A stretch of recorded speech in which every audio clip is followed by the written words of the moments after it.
Hello, and welcome to another episode of Rugby Through the Leagues podcast. Last week, we obviously had the Spain captain. This week, we've got the man, the myth, the legend, that is John Clark.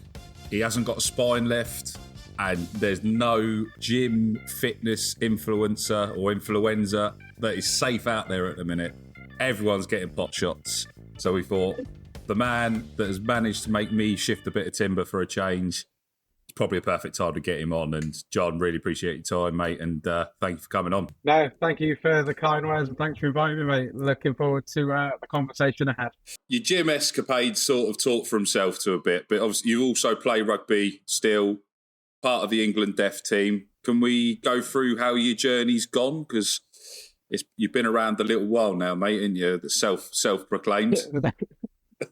Been around a while, seen some things, done some bits.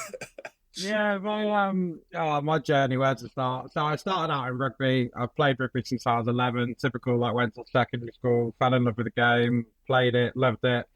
Went to university just to play rugby. Wasn't interested in the degree. I was just like, when I got an unconditional offer to Loughborough, but went there and everyone was boring. Yeah. So then went to an open day at Worcester and all the rugby lads were on the beer. I'm like, that's the place for me. So Quality. I went to Worcester Uni.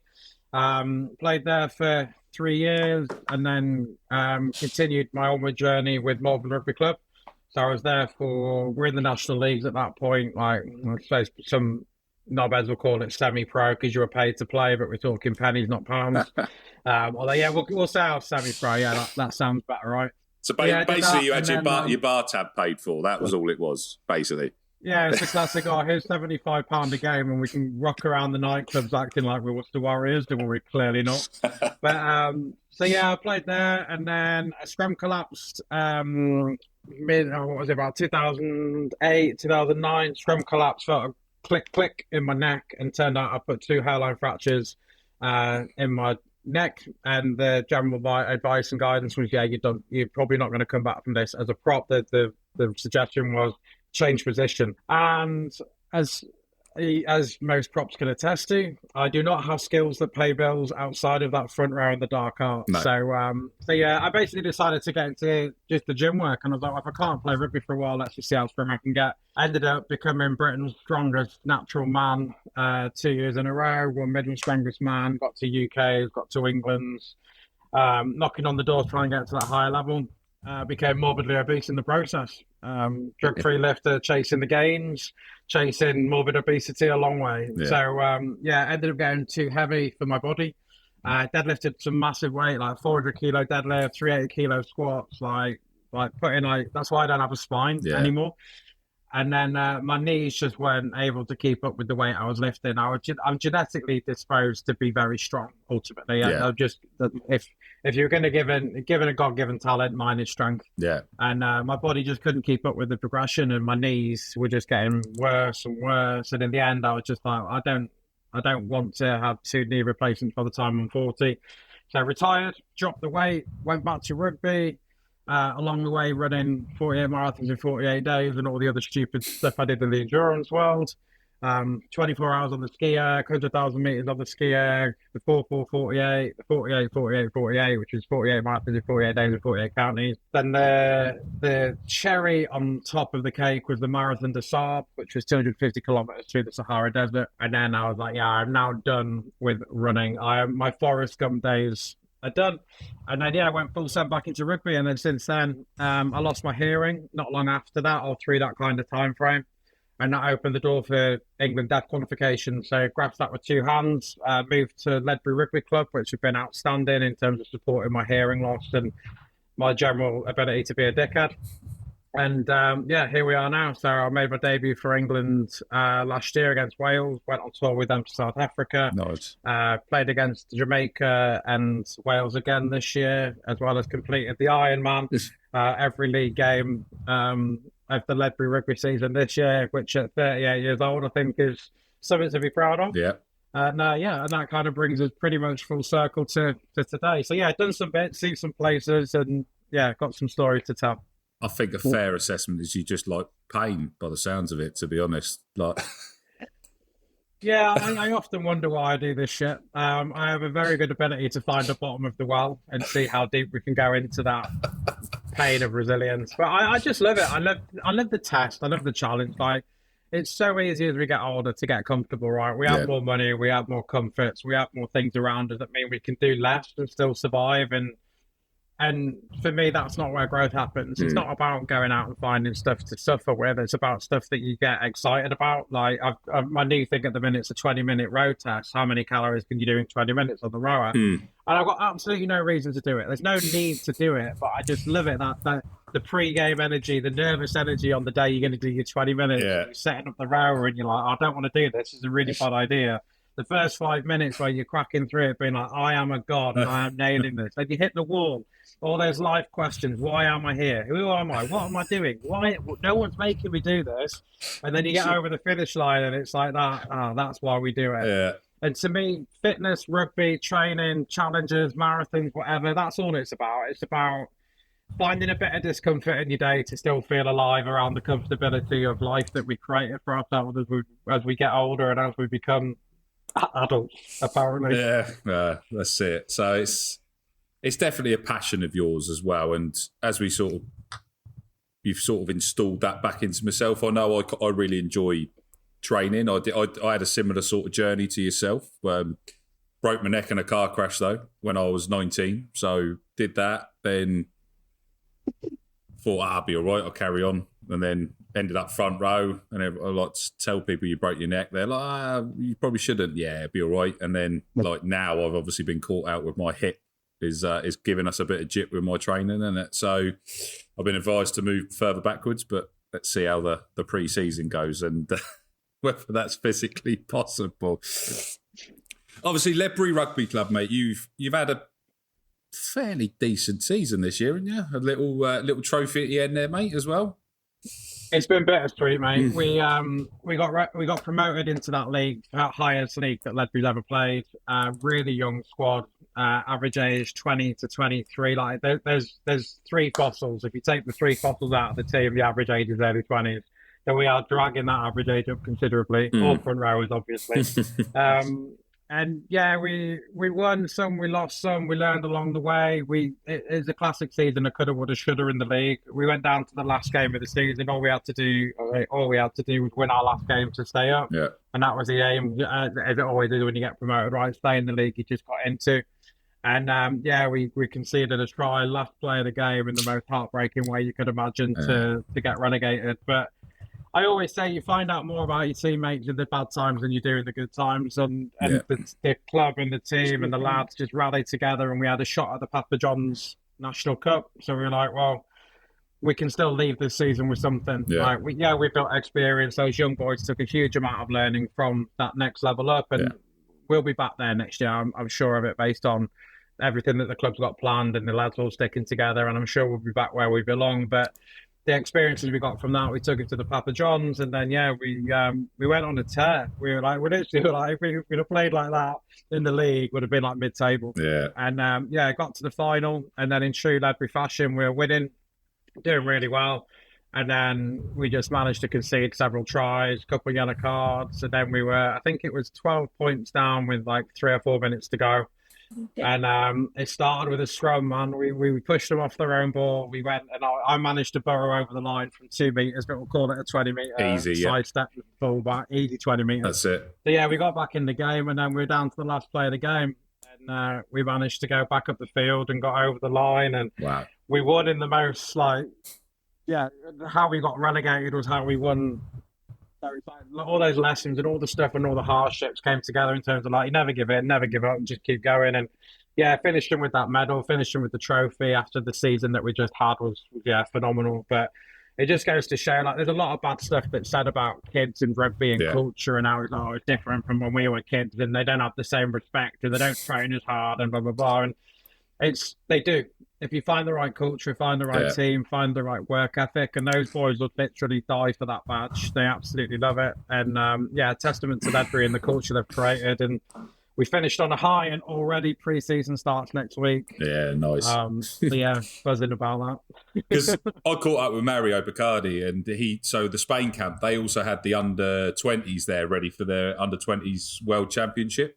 And Mario's only 24, and he said that group below is a different kettle again. Like the way they communicate, the way he said it was weird, even being sort of 4 years ahead of them. He said they're in a different category. And do you think the way that we've got to approach rugby, I know we've got the old values and the old ways of how it's done, that doesn't need to change. But do you think how we access the younger generation in helping them develop and find that passion? Because there are certain ones in the younger generation that opt for the easy way out because it is available now, and that's becoming more and more common. But I think rugby is the perfect vessel to change a certain group of society. Do you agree that there is a way of accessing that yeah, I generation? think it's just understanding that the times are different now, and like the values that we need to keep in the sport are teamwork, respect, physicality, and just being a good bloke off the pitch, on the pitch, and after the final whistle. Yeah. The values that we can, and in my early 30s, I was like, the values that need to stay are if I tell you to drink it, you fucking drink it, you pressure prick, and all that kind of stuff. But now I'm older, and I'm like, no, that's the stuff that needs to go, because that's the stuff that's not encouraging people to continue. And like, as you'll know, as a front rower from a younger age, the hardest part of a front rower's career is the 18-year-old big dick about town smashing other 18-year-olds, and then he comes up against me. Yeah. 20 years his senior, can squat 300 kilos, I'm going to shove his head up his arse. Yeah. But if he keeps turning up, he'll be a bloody good player. Yeah. But he's not going to keep turning up if his teammates are making him see off points out of his shoe and making him feel like he's a lesser human because he's younger. Yeah. And that's one of the real good values of where I'm at and with Ledbury and whatnot now, is that it doesn't matter your age. Like, everyone's treated with respect. Everyone turns up. Everyone trains. Everyone puts a shift in. And the metrics that are valued are hard work and consistency and turning up. And that's what creates a good team.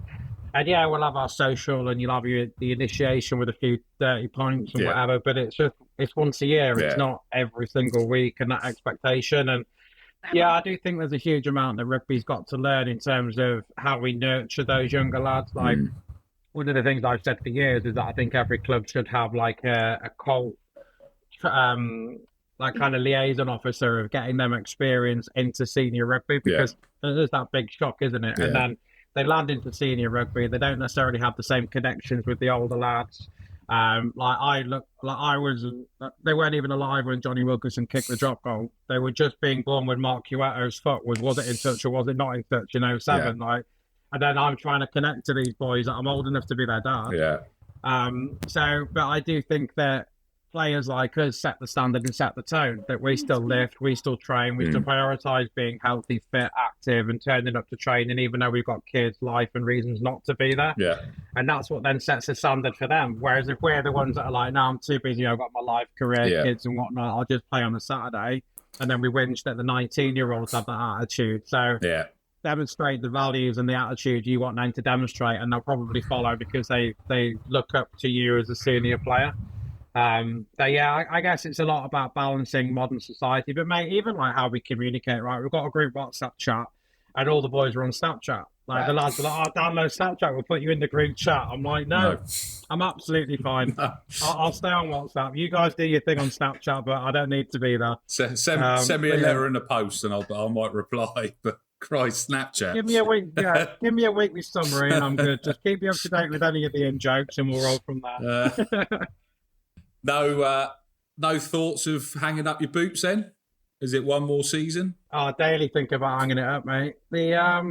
It's that classic thing, isn't it? It's like the analogy I just used there with the rowing, that you get into it and you love it and you're excited about it. And then as you get into the hard bit, you're like, I can't keep doing this. I'm like, it's too much. It's breaking me spiritually, emotionally, physically. And then you finish and then you get all the like, oh, I miss it. I want to do it again. And so, like, if you'd have asked me 2-3 weeks, we had the conversation, didn't we? 2-3 weeks before the final, I was like, this is my last game. And then we won the semi, and I was like, no, this is my last game. And then we won the final. But for me, it's all about balance in home life as well, right? Like as you'll know, being a player with kids and whatnot, you're basically asking your other half to be a single parent for 30 Saturdays of the year, and it's a big ask, and it's a big stress that you put upon them. Yeah. My wife absolutely loves it. She supports it, and she values me playing rugby and what that demonstrates to the kids. But it's also starting to take its toll with 4 children, 2 dogs, and now a pet dragon that our eldest now has. So Perfect.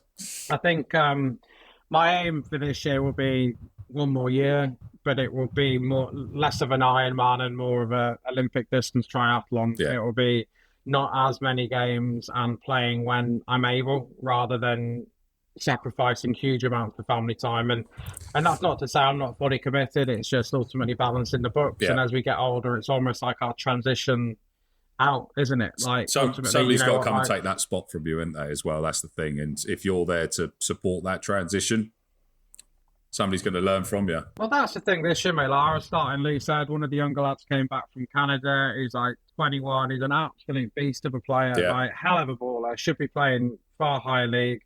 And he took the shirt, and I did all I could this season to try and help him, encourage him, offered some advice where I could. And he'll wear that shirt now as long as he's at the club. Like, he's a phenomenal player. And that for me is my job, is like the next tight head or the next loose head, and that helping them understand how to play the game at a senior level, how to balance being a dickhead whilst being firm and fair and all those kind of things. Yeah. And if I can get to the end of next season and go, do you know what, if I stepping down and leaving the club without any front row resources to play at the level that they're at, then I feel like I've left the club in a better place than I found it, and then I'll be able to just run about and play whatever team I'm needed in, rather than trying to push for a first team shirt week in, week out. Yeah, perfect. Because there's a bit of a change of management at Ledbury at the minute as well, because they were looking for a new coach. So yeah, a new coaching team, which is also an interesting one, because you're back to ground zero, right? Yeah. Because it means that I can't just turn up knowing that the coaches know that I'm fit enough to play 80. I've got to be there to show them I can do it. So yeah, it keeps the wheels turning. Any thoughts of getting into coaching, or not in your remit at the minute? Again, mate, like if I was ever to stop playing, if it wasn't for an injury, it would be because of time commitments and just the stress that it puts on the family life and whatnot. So stopping playing rugby to then coaching is probably the most back-arsed way of managing the books that you could imagine, because ultimately, from what I can tell, the coaches spend more time with the rugby club than the players. Yeah. Setting up beforehand, tidying away, dealing with all the bullshit, dealing with all the politics, dealing with selection, dealing with happy players, sad players, moody teenagers, and all the other bits that fold into it. Yeah. So if it was me stopping playing because of time, then coaching's probably not my answer. Although I absolutely love it. Like, I did a bit of scrum coaching for a couple of years with my former club and absolutely loved that. Yeah. So yeah, I never say never, but it's a shame, isn't it? If you've got 20 years of experience in the dark arts, and one thing, if I was to ask any of the players I played with, what's the one thing that I bring to the team? If you're getting like, what's the one like bit that he does better than anyone else? It would be scrummaging. That is like my bread and butter. Yeah. Like, we've got a really dominant scrum at Ledbury. So you kind of like, I wouldn't want to just have that 20 years experience and not be able to pass it on. Yeah. But I guess that doesn't need to be a full-time coaching gig. It can just be sessional stuff and helping people understand the dark arts, so to speak, or even just the basic art of scrummaging, which is just really badly taught at an international level, let alone local rugby club level. But yeah, we'll see. Never say never, but time will tell. So obviously England Deaf then, mate. You got called up. We've got a few games under your belt.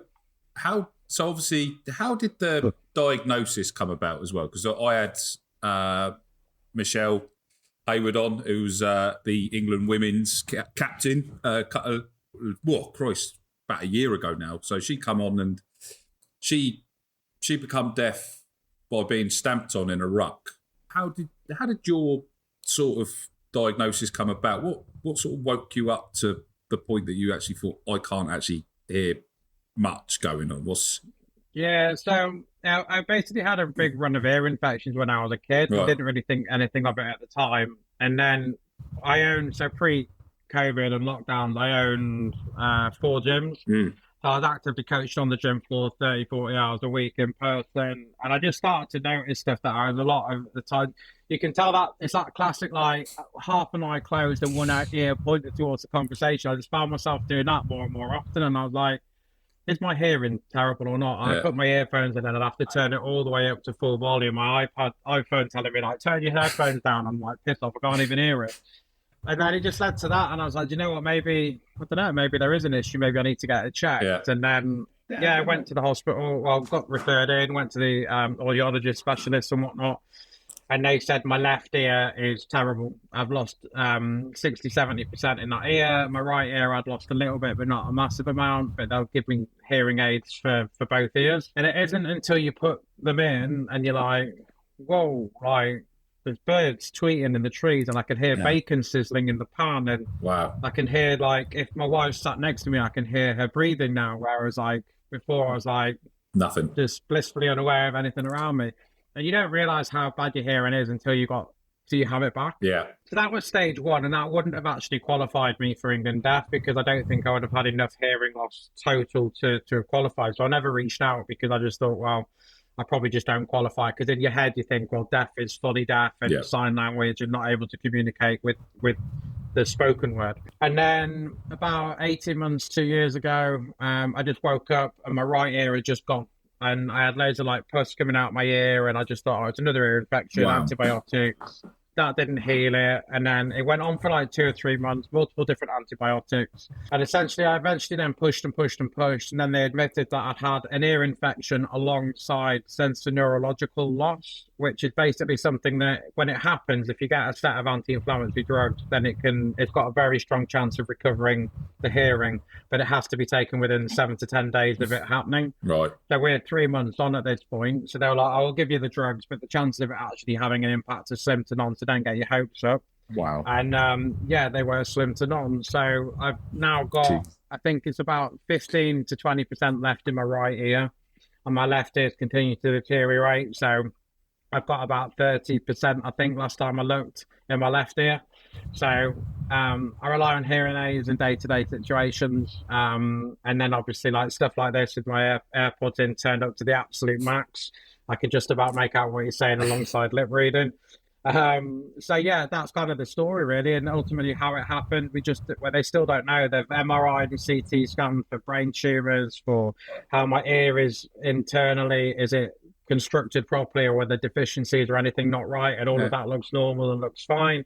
Different specialists have got different theories about whether it's heavy lifting, whether it's repeated knocks to the head with rugby, and the list goes on, but no one can give you a definitive this is the reason, other than at the current rate of loss you can probably expect to be completely deaf within the next kind of 5 to 10 years. So the journey into learning sign language is ongoing, and we move. It's just one of life's things, isn't it? Trying to ultimately make the best of the bad situation. Reached out to England Deaf saying, does my audiogram qualify me? They came back going, yeah, we'd love to have you down, come down for some training.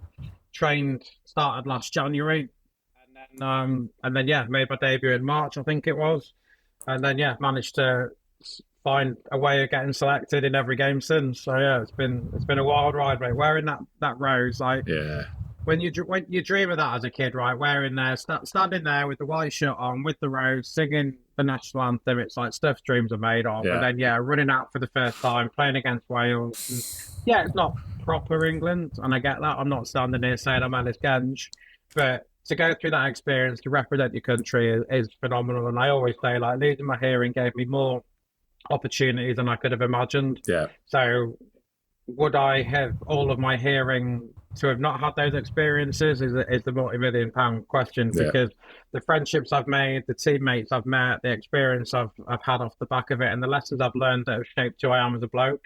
Who knows?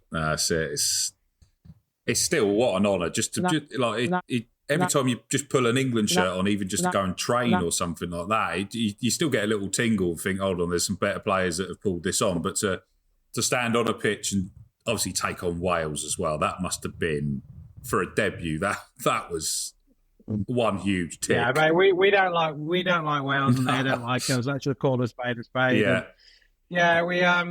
Yeah, but again, it was like you walk in the changing room and you've got your name above your shirt and the rows and all your warm up kits laid out and folded up perfectly, and you're like, oh shit, this is real. Yeah. Putting it all on, and even like most of us have worn an England shirt, right? But I can probably guarantee you've never been a full kit wanker. No. You've never put the white shirt on, the white shorts, the blue socks in your boots. Yeah. And when you do, or if you have, I'd be a bit worried. but you do that and put it all on, and you're like, oh, this is real. So warming up, and then again, even just looking over it, them warming up in all of their Wales kit and everything else, they're supported by the union, so you're in full Umbro kit. Well, what was at the time Umbro kit? Yeah.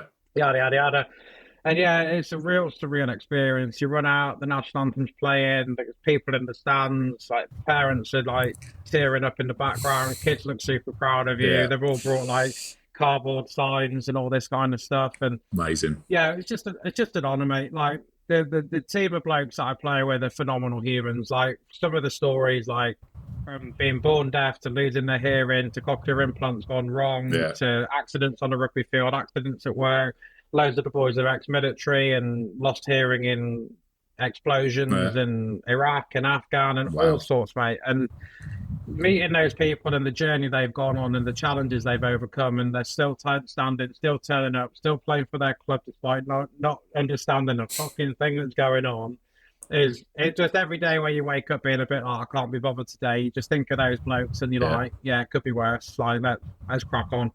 So, yeah, it's a phenomenal thing, and long may the deaf community embrace the deaf rugby side of things. Yeah. And it's a challenge at the minute because ultimately our game against Wales a few weeks ago had to be cancelled because they couldn't raise a team due to availability of scheduling and whatnot. And the other unions haven't really pushed on yet, so we don't have a Scottish or an Irish deaf team as far as I'm aware. So it's quite hard to find other deaf opposition, but with the deaf rugby you've got international, then you've got community, so we're playing a lot of community games at the minute against other club sides, so the deaf community can still come together, albeit playing against other people that are of hearing basically. But yeah, it's if ever any of the listeners get a chance to go see a deaf game, then I'd highly recommend it, because it's just a proper feel good day out. And then if you wonder why everyone's waving, it's because that's how we clap. So we can't hear you if you clap, but we can see your hands waving at us. Jazz hands. Exactly that. Because so obviously, as you mentioned, lads that go and play in their normal teams, so Michelle said she had to sort of adapt to players that can't hear, and obviously they've got players that are fully able to hear and stuff. Have you had to sort of tweak the calls and stuff at Ledbury? Has everyone embraced it and you found that? Or have you just had to find a way of getting on without having to cause too much disruption? Honestly, I think the idea of admitting to people that you're deaf and that you struggle is harder than actually admitting that you're deaf and that you struggle. Like, I'd already come out with my hearing in terms of told the world that I had hearing issues before I went to Ledbury. The boys knew turning up. And I could tell when I turned up there was a sense of, I don't know how this is going to work. I've never played with a deaf bloke that maybe don't know someone that's tried to play rugby. Like when I hear an A's in and we're in the clubhouse and we're chatting and everything's fine. And I take them out and I'm like, silence. But honestly, like the blokes I couldn't ask for a more beautiful set of blokes. Like there's two or three of them. So one of my other fellow front rowers, Aaron, I've known him for years and he's like my interpreter. So we'll all stand there in the huddle. The coaches will say their thing, literally like 5-10 minutes of chatting, and I'm just like, I can't hear a fucking thing. And then I just turn to Aaron, and then I can lip read Aaron now, so he'll turn around and he'll tell me basically a summary of what's just been said. And then away we go. And it's been like, I communicate with the referee before every game. Look, I'm deaf, so I engage when I feel the hooker go.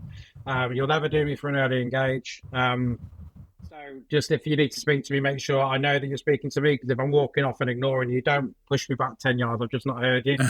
And the refs have all been fine. And then ultimately with the calls and things like that. So when we started, it's just understanding patterns, right? So we play quite a lot of out the back door rugby, which relies on me knowing what the 10 wants. But obviously with me being in front of him, I can't hear what he's saying. So I just change where I stand. So I'm the offload option rather than the first primary carry option.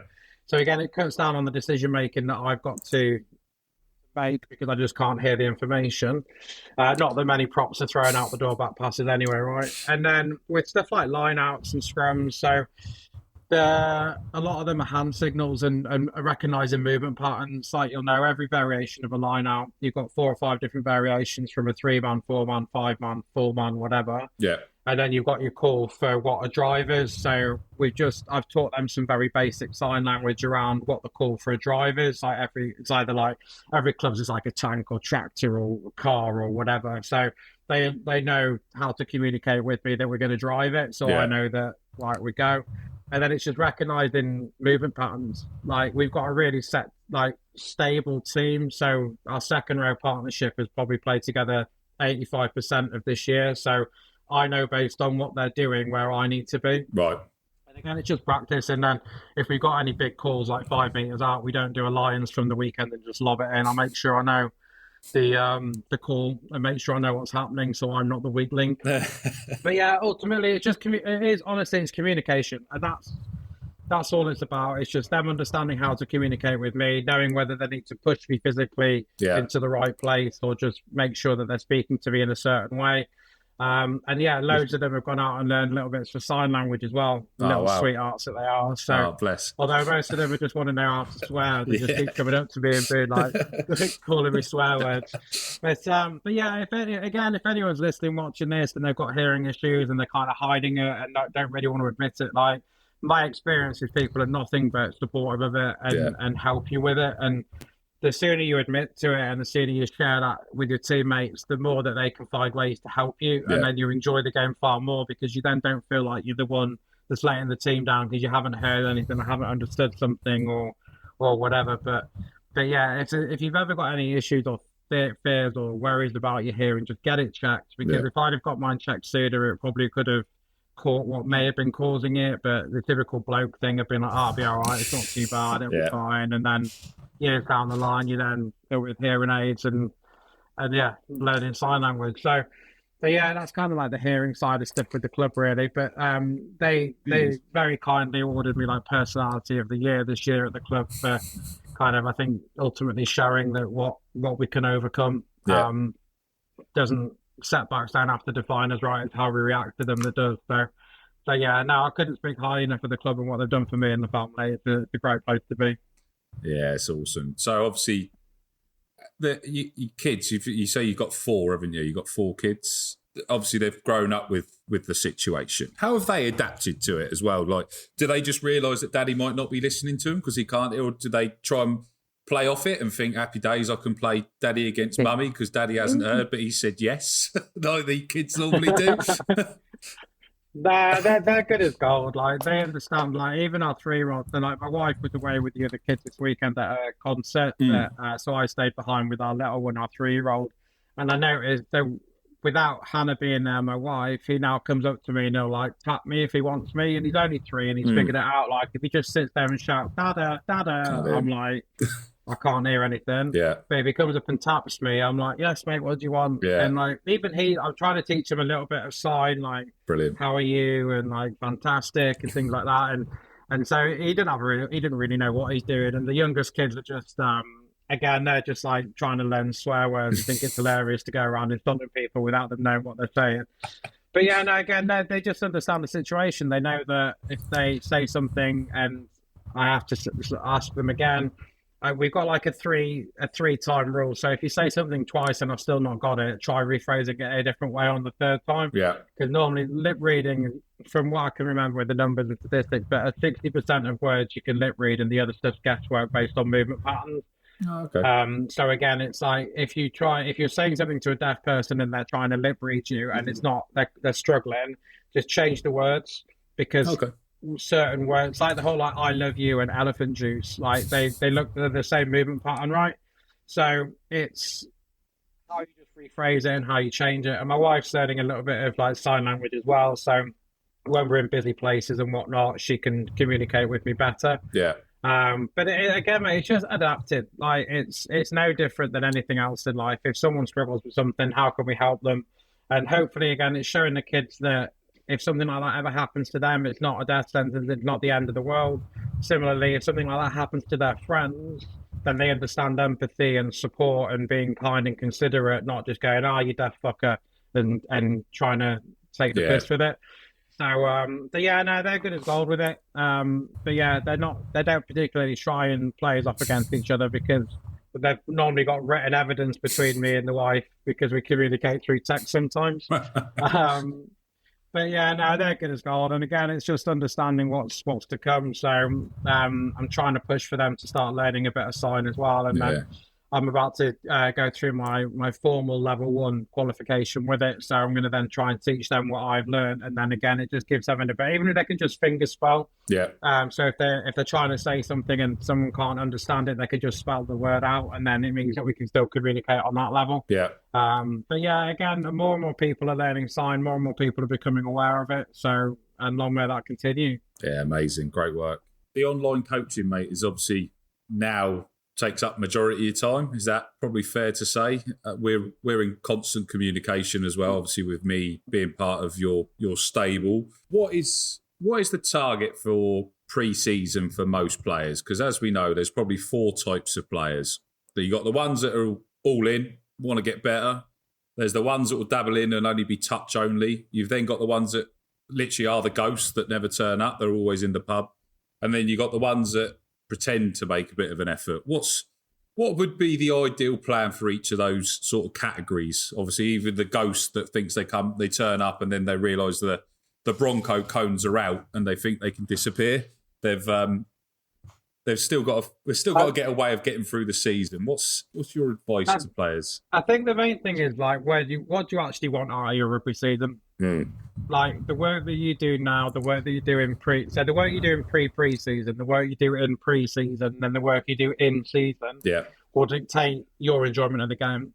So if we're talking to the older lads, like guys like our age that are like there's less games ahead than there are that you've played, then your enjoyment of the game will come from the work that you do in maintaining your physical competence. The biggest reason people retire, right, is the game's too fast and I can't keep up and everything hurts all the time. Bullshit. You just got slow. You got lazy. Yes, you may lose a yard of pace, but the chances are you're probably not lifted in the gym. You're probably not doing the extras that you were when you were 21. And that's why the 21-year-olds are now taking your shirt. So it comes down to me, and the question I always ask, this time of year, I get a lot of people contacting me being like, right, pre-season starts next week. I need to get started. When can we start? What can we do? And I'm like, you should have started a month ago. But the best time to start was yesterday. The worst time to start is tomorrow. So let's just start where we are today. Yeah. And again, it's like, what are the expectations? So for a lot of players, it's about building resilience and building tolerance to load. But again, I think a lot of the clubs have a responsibility to manage this as well. Like busting out a Bronco for the sake of, it's pre-season, so let's make them do a Bronco. Like Broncos don't make better rugby players. No. Broken games of touch with running added into it will make better rugby players. So again, it's understanding your club's approach to fitness conditioning and pre-season as well. Like ours, from what I can gather, this coming off season, this pre-season will be a lot of kind of conditioned games, and there will be some run from A to B or the 5 meter line to the halfway line or whatever, but that's not going to be the bulk of it. Yeah. So for me, it's being match fit already because that's what we're going to get tested on. But if your club's big on the Broncos and the DNAs and that kind of stuff, then you need a bigger bank of fitness because that's what you've got to put yourself through to prep yourself for the season. Yeah. So I think a lot of people look at pre-season as the shit that they've got to do to get to the bit that they enjoy. But I look at it as the bit that I get to do. It means that I then enjoy the bit that I enjoy, which is playing the game at the highest level that I can play. So I can turn up to that first game knowing that I'm fit, knowing that I'm strong, knowing that I'm going to put some loose head on his arse because I've done the work. Yeah. Whereas the players that turn up at the back end of August that do 1 week of pre-season and straight into games, and then they're sat there 5 minutes in being like, I am blowing, like, you haven't done the work. No. So I think regardless of what camp you sit in and your attitude to it, my question to anyone is always what do you want to achieve this rugby season? Yeah. And that will then dictate what you do. But for me, aerobic fitness is the bare minimum that you should be doing to have some level of fitness, which anyone can do that's not emptying the tank and taking you down deep into the well of despair. Yeah. Alongside some gym work. As we know, the strength and conditioning side is massive. And even if it's just squat, press, deadlift once a week, that's still going to help you in terms of building tolerance, building resilience, and building an ability to handle the load, the rigors, and the impacts of another 18-stone man running at you. Yeah. So, does that answer the question? I think so. Yeah. I think obviously most clubs have got gyms as well now. It's a lot of lads sort of disappear for the pre-season, don't they, and think that golf is their pre-season. I know quite a few lads that disappeared. Golf or cricket. Yeah, disappear, think they can play 18 holes or knock it around on a park on a Sunday morning will suffice as pre-season. But the game's getting harder as you get older. Like, I'm in the same camp as you, and like the lads that are coming through are quicker, but there is more that can be done. And like, do you think, I get why clubs sort of have the break, but do you think the clubs should try and do a little bit more to keep players together? Like the pre-season will start as a mass activity, but give options for players to consistently train after the end of the season, because I've seen a couple of clubs like do running clubs with lads. They'll get down, they do a few. There's about 5 or 6 that will go along, and they'll keep together. But then a lot of clubs just disappear for the 2 months and then just wait and see who comes back. Is it an opportunity for clubs to do more? Yeah, definitely. I think the more proactive clubs are actively offering those opportunities, whether it's the Summer Touch Rugby League or the whole like movement into adapted rugby, isn't it? Where it's like you can walk, you can run, you can get tackled, you can get touched, regard like you choose your own level of what you're comfortable with. Yeah. But again, I think the other side of it as well, mate, for guys like us, is like we just need a fucking break from the monotony. Like we need a break from Tuesday, Thursday, Saturday. So for me, like our club does that. They have like touch rugby, and the lads get together on Tuesday nights and do some fizz. Whereas I'm like, boys, I'll see you in June. Yeah. Like if I come down and do that, I'm definitely going to risk divorce. Like I need to see my wife, I need to see my kids. So, but again, I can do that comfortably because I know I can take charge of my own fitness, and I know I'm putting myself in a hole with my own training. Whereas if I was just relying on rugby training to get fit, then I'd be like, yeah, I need to get my ass down there. But I do think it just comes down to your general overall view of fitness. Are you using rugby training to get fit, or are you using rugby training to improve your skills and ability? Yeah. And for me, it should be the latter. Like, if I'm pretty sure every rugby coach up and down the land would rather spend pre-season working on catching, passing, patterns of play, scrimmaging, line-outs, mauls, not for the baseline, because you're on a set of lazy fuckers that have done nothing for 3 months. Yeah. But again, like we say, like it's a long old season, mate. You get to the end of it, and the last thing you're thinking about is like, oh, I need to go do more fitness. Yeah. But at the same time, the first thing you need to be thinking about is what does next year look like, and the work you do now is going to dictate the season that you're about to have. So, I do think ultimately it's the player's responsibility, but it's also led by the club and the culture they promote. Like we were told in no uncertain terms, we come back fit for the start of pre-season. Don't come back looking to get fit because you will get left behind. And obviously with those, we've got the added impetus with the new coaching regime and new starting, like we say, starting at zero with balance, with credit in the bank. Yeah. So the lads that want to put their best foot forward will come back having done stuff, and those that will avoid the gym at all costs regardless won't have done. And they'll probably then have to wait until the November, December when injuries start to come in before they get their chance. So again, it's just, you're at the end of the day, you're a grown-up. Decide what you want out of the season, but don't be whinging at Christmas time that you're still playing second team rugby when you didn't do pre-season, you've not lifted any weights, and you just spend most of your time in the bar rather than on the pitch. Yeah. Like, again, it's like you can't get mad at the results you didn't get from the work you didn't do. And that's the often thing that we see with the older rugby player. And it's like, oh, I'm not getting selected, and these young kids have taken our place. And it's just like, well, maybe you've not done the same amount of work that they have and turned up in shape, and that's now led to you getting dropped. So I do think it just needs that honest reflection from a player, and there's nothing wrong with going, do you know what, I'm just going to turn up in whatever rig that I've got and I'll play for whatever team I'm selected for. Cool. You do you, brother. That's absolutely fine. But don't sit there whinging that you're not in the first team shirt because someone else has put the work in, because in the modern game, natural skill and ability just isn't enough. No. Even at regional level, like counties level, like fitness, strength, power, all that stuff is just as important as being able to catch, pass, bend over and push. So, yeah, it just comes down to that honest reflection. What do you want? And then we can then put a plan in place based on that outcome. Yeah.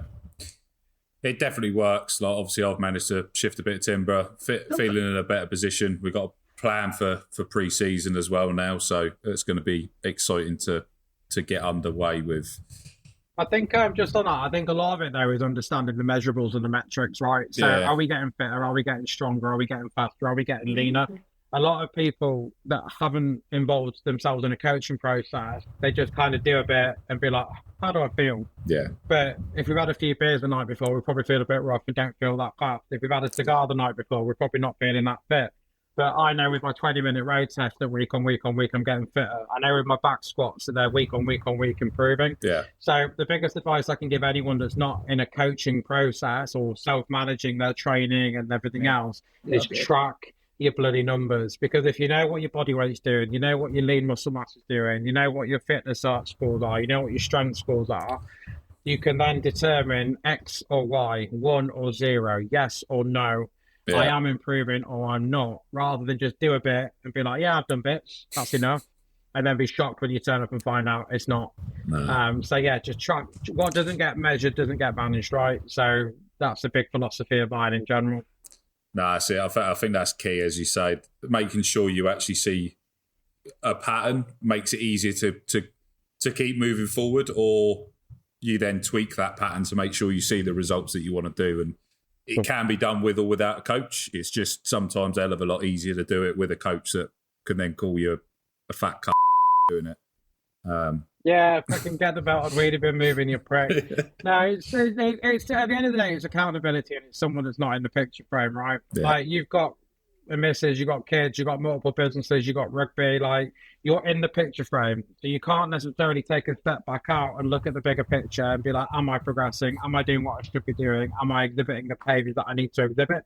But me, who stood looking into the picture, can be like, that plate needs adjusting, that volume, that dial needs changing.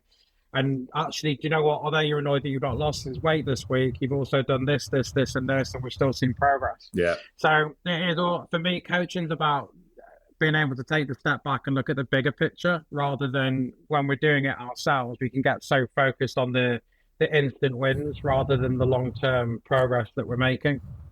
Yeah, exactly.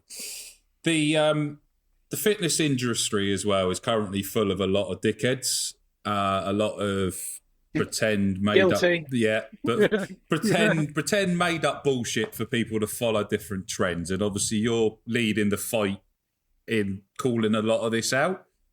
Do you think the industry's lost its way, or is there still enough good people out there to help guide people forward, or is it just full of people that have targeting a quick buck? Because it is an easy opportunity to make money, because people think that they can pass the problem over to someone, pay them X amount, and they're going to instantly lose weight. And then obviously you've got these weight loss injections, etc., etc. We've got all these cheat codes of how we're going to lose weight rather than just actually getting shit done. Is the industry lost, or is it still there? It's just you've got to work a bit harder to find it. I think you had to be found before you could be classified as lost, right? And I don't think it's ever actually had a stable footing of non-snake oil salesmen and knobheads. If you go back to the 80s, 90s, noughties, from Arnold Schwarzenegger's days, it's always been full of people selling the quick buck, selling the bullshit, the potion, the snake oil. Remember from our day, like Gaspari Super Pump and all this shit that we used to take, like Jack 3D, bring it back. Just bring it back. That solved that. All the other would solve everything wrong in the world. Jack 3D back. That would probably, it genuinely would. Productivity would be an all-time high. Yeah. Granted, we'd probably die early, but we got more shit done in the last years that we had. But no, I think a lot of it is just, ultimately, as you say, so there's nothing more emotive than our personal relationship with ourselves, really, right? Like how you feel transcends everything. Your productivity in life, relationships, work, career, like everything kind of starts with how you feel about bones and the rig that you walk around in. As you'll know, as you've lost weight, you've more than likely felt more confident, felt more purposeful, felt more productive. So the industry is very easily linked into people's weaknesses, and as the gurus call it, pain points. How can I make you feel like a piece of shit, and how can I make you think that I've got the solution? The solution ultimately is to do the work, but ultimately people don't want to accept that because that requires work. So that's where the quick fixes and the lead in 6 weeks and all this bullshit comes into it. Then you've also got the other side of it, of unrealistic expectations of what the human body should look like. So I got an interesting response the other week when I put up a thing saying, like, most of my guys don't want to be shredded. They don't want to step on a bodybuilding stage. They don't want to have abs. They just don't want to have to breathe in when they tie their shoelaces. They want to be able to wear budgie smugglers at the beach and not feel like they're out of place. They're not trying to be bodybuilders. They just want to feel comfortable. Yeah. And I think, again, that's the other side of it, is that people have been led to believe that unless you're chasing Arnold Schwarzenegger-style rigs, then you're failing. Yeah. And like the amount of negative comments I get on my Instagram posts about my body, and I'm like, fuck you. This body's deadlifted 400 kilos. It's run 48 marathons. What have you done? Yeah. Because people associate success in the fitness industry with bodybuilding. Yeah. Because again, that's where the industry was realistically formed, right? With the Gold's Gym and Arnold and all the other stuff back in the day. So I think there's a lot of stuff that falls into it. But I always say you can only polish a turd and sell it once before people see through it. But the issue you've got with the internet is that there are millions and millions of people that will buy a turd. Yeah. And that ultimately means you could just rinse and repeat until they stop buying it, and then you move on to the next thing. There's no repercussions. The industry isn't regulated, and it never will be. So I think ultimately all that we can do is lead the fight in terms of what is good coaching, what you should expect to receive from a actual coach. Because most online coaches, most in-person coaches, they're not coaches, they're programmers. Here's the program, crack on. Did it work? Yes, no. If it didn't, you're shit. You don't want it enough. You need to grind harder. Yeah. No nuance, no understanding of a situation, no putting strategies in place. And I say all the time, the worst coaches make the really complicated really simple, and that's it. So X is Y. Whereas the best coaches make the really complicated really simple, but then give you strategies to then implement the simplicity into your day-to-day life and all the nuances that fit around it. So I think the more we can do to grow good coaches and good people, then the more it will shine a spotlight on the shysters and the bullshit. But unfortunately, it'll never go away because it hasn't done in 30, 40, 50 years of the industry being... I was thinking that 80s is like 20 years ago. It's not now, is it? It's like nearly 50 years ago. Yeah. Which is worrying, or 40 years ago. But yeah, I think it's a bit of a long answer to the question. But no, I don't think the industry's lost in terms of there's no hope and it can't be corrected. I think there will always be, like there is in any industry. You'll have good second-hand car salesmen. You'll have dodgy ones. Yeah. It's any industry's the same. People looking to make a fast buck, don't care about the people they're working with. They just care about their own bank balance. But they're the people that will be gone here today and gone tomorrow. People like myself that are coached for coming up for 20 years now, that are still in the industry, still coaching, still trying to make a difference, still getting messages from blokes on the weekly saying, "You've changed my life, you've changed my marriage, you've changed my relationship with myself." Yeah. They're the good ones, and they're the ones that we need to promote and talk about more. But unfortunately, the majority of really good coaches I know have got 2,000 to 3,000 followers, and they're not well known in the industry because they're not trying to over sensationalize information or make stuff shareable. They're just putting out good quality content. So if you want to help spread the message of good coaching, whenever you see a coach that puts out good content, their content, like it, comment on it, share on it. That's the biggest thing the general population can do, is to try and make the voice of logic and sense be louder than the voice of quick fixes and sales. Yeah. But again, it's like the weight loss jabs, right? Like a lot of personal trainers are intimidated by it because they think it's going to ruin their careers. And if you genuinely think that a weight loss drug is going to replace you as a personal coach, you're not a coach. No. Because I can't imagine someone's going to be chatting to their weight loss drug, talking about their feelings and their emotions and their body confidence and the fact that the kids got them up 3 times in the night, and then the weight loss drug being able to give them an answer. Yeah. Same as AI. If you think that AI is going to replace the empathy and understanding that you have for your clients and the people you work with and you build a relationship with, then you're not really building very good relationships if that can be replaced by a computer. Yeah. So I do think a lot of it is better if you're worried about your livelihood being taken by these quick fixes. Yeah. But at the same time, making sure that those dickheads don't have the bigger platform as they do. Like, I'll just call it out. Haskell the other week talking about he managed to shoehorn cognac into his father's passing. Yeah. Like, unfollow. I'm out. Like, for me, that's just it's unforgivable in terms of like the influencer sphere. So for me, unfollow, remove. I'm not going to give you the like. I'm not going to give you the follow. No. And that's ultimately, it's like politics. That's how we vote with our feet, right? So if you are seeing stuff that you don't agree with, unfollow and leave. rather than just muting them, because that'll make a bigger difference to the bullshit that they peddle. Yeah, I think that's obviously the way that everyone, with social media, you can sort of see more of different things, and there's a lot more people being sold out in a sense as well. Like you said, there was obviously his dad passed, and then he shoehorned it in, and then they did an advert with, what was it, Remy or whatever it was, the cognac VSOP, and you think, but he's always been unapologetically about the money. But your dad dying, maybe be a different conversation, but he is what he is. But if you don't agree with it, you just move on. Whereas a lot of people start making the comments like you said about people taking pot shots at your weight, your rig, that you're on gear, all of these sort of different conversations they start trying to spew at you. Like, just move on. Like, if you don't like it, or if you're not happy with your own self, just move on and go and look at somebody else that you agree with. This is the problem, right? Is that most normal people don't like conflict. Yeah. So like I put that thing up about Haskell, and I had 200, maybe even 300 messages in my inbox going, "Oh, I saw that. What a prick." And I just replied back going, "Well, what did you do about it?" Yeah. And they were like, "Oh, I've told you about it." I was like, "Did you unfollow it? No. Did you comment on it being this is a bit in bad taste? No." So why would he then not continue to do that? Why would he not continue to monetize absolutely everything possible? And yeah, rightly or wrongly, whether he's quite clearly open, like, it's just about the money, deal with it. It's not my problem, it's yours. So leave or walk or make a statement about it. But don't just sit there in silence and be like, "Oh, I'll still follow, and I'll still give him the credit and the kudos and like the next post that comes up that suits what I believe in." Yeah. So again, for me, the problem that you've got, and this is why I think I rub people up the wrong way, is because I'm not scared to have the difficult conversation. If you're going to be tell you I think you're yeah. It is one of those things, and ultimately, I think that's where people like you and I don't necessarily see eye to eye with everybody, and we're an acquired taste of Marmite. Because it's like, I'll call it what it is. And if you think I'm being a dickhead and I'm being irresponsible or whatever, then I'd expect you to tell me. Yeah. Because that's what being a bloke is about, in my opinion. Like, speak your truth, speak your values, and stand for something, rather than just being whinging and moaning about stuff and not actually ever taking action. Same as the whole, like, "Oh, I'm not getting selected for the first team," but you've not done the work, have you?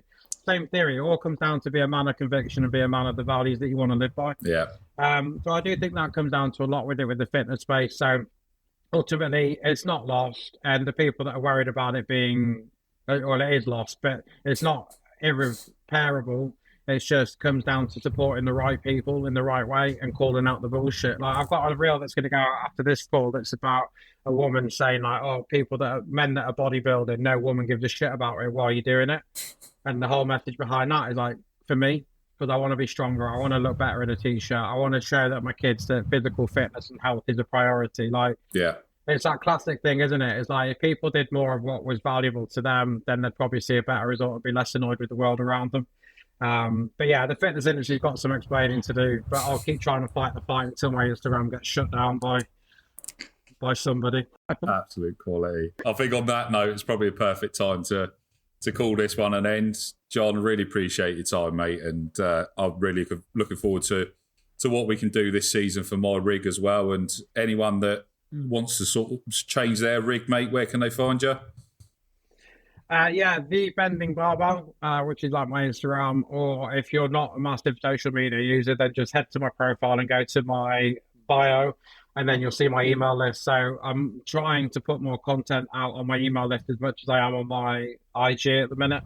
So yeah, they're the best places. But I always say, any podcast I'm ever on, if there's anything on this podcast, any subjects that you want to chat about, dive deeper into, ask questions, just drop me a message. A lot of people think that they can't message like podcast guests, but that's the whole point, right? Is to help spread the message, help spread the love, help spread some knowledge. So if there's anything that you want to chat about, drop me a DM. I'm happy to cover anything that we've covered, even if it's just chatting about hearing loss and worries or concerns about that. The inbox is always open. So yeah, the Bending Barbell on Instagram or my email list. Awesome. And for anyone that wants to keep abreast of all our episodes coming up, we've obviously got John on this one. The next episode is going to be coming out with Thomas Appleton on, the Portuguese captain, ahead of the Portugal against Ireland game in Lisbon. So I'm actually going to be there at that game just after the release of that episode. So make sure you like, follow, subscribe, all that sort of gubbins. Make sure you keep sharing the love so that we can keep getting amazing guests on like John. Thanks for joining us. Thank you and goodbye.